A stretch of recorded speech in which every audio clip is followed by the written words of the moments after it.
Assalamu alaikum, I'm Aisha and you're watching Samaa News. Here are today's headlines.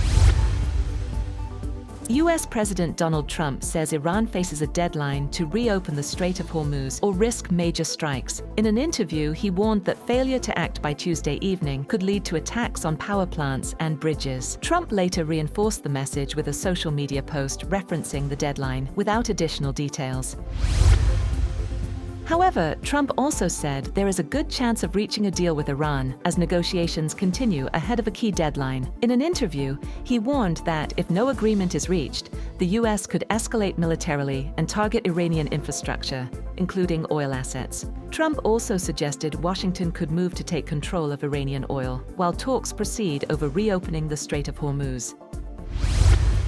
On the other hand, Iran says it will respond in kind to any attacks on its infrastructure, warning of retaliation against US-linked targets. Foreign Ministry spokesman Esmail Baghaei said Tehran's response would mirror any aggression as tensions rise. The warning follows a deadline set President Trump to reopen the Strait of Hormuz. Iran has condemned such threats as violations of international law, signaling a further escalation in the conflict. Iran has rejected US President Donald Trump's 48-hour ultimatum to reopen the Strait of Hormuz, warning that further aggression could turn the region into hell. A spokesman for the Revolutionary Guard's Khatam al-Anbiya central headquarters said, "The illusion of defeating the Islamic Republic has already become a quagmire and will now sink into it." Despite the ultimatum, attacks on Iranian nuclear and energy facilities continued, raising concerns over potential radiation risks and regional destabilization. Trump reiterated on social media that Iran must make a deal or open the Hormuz Strait. Likewise, Iran's parliament speaker Mohammad Bakr Kalibaf has warned the region is going to burn, as he accused President Trump of escalating tensions and following Netanyahu's commands. In a social media post, Kalibaf said the only solution was to respect the rights of the Iranian people and end this dangerous game.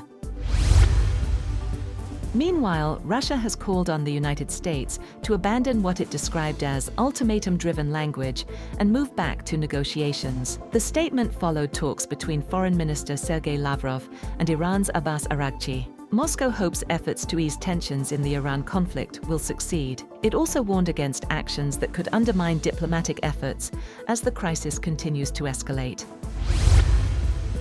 Egypt says it has held diplomatic calls with US envoy Steve Witkoff and key regional counterparts to discuss de-escalation proposals. Foreign Minister Badr Abdelati also spoke with Iran's Foreign Minister Abbas Araghchi as part of efforts to reduce tensions. Egypt, along with Turkey and Pakistan, is playing an active role in mediating the crisis and exploring ways to reopen the Strait of Hormuz. Satellite imaging company Planet Labs says it will indefinitely withhold images of Iran and the wider conflict region following a request from the US government. The California-based firm informed customers that the move applies to visuals of the ongoing Middle East conflict. The decision comes as authorities seek tighter control over sensitive imagery during the escalating crisis. Israeli Prime Minister Benjamin Netanyahu says Israel will continue its campaign against what he described as Iran's military infrastructure. Netanyahu claimed Israeli forces have already destroyed a significant portion of Iran's steel production capacity and have now targeted petrochemical facilities. He vowed that operations will continue, expressing confidence in further action in the days ahead.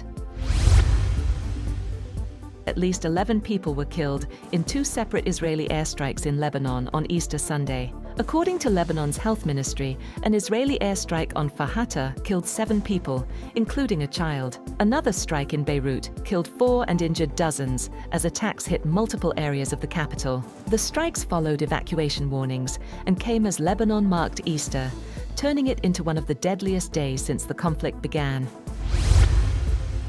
and 2 merchant vessels have recovered bodies and rescued survivors from a migrant boat off the coast of Italy, with dozens feared dead. Rescue groups say 32 people survived, while 2 bodies were recovered after the boat capsized during a crossing from Libya. Survivors reported that 71 others are missing at sea, making it one of the deadliest incidents in recent weeks. The victims were taken to Lampedusa as dangerous conditions continue to plague migrant routes across the Mediterranean. That's all for now. For more updates, visit www.samaa.tv. Thank you for watching Samaa News.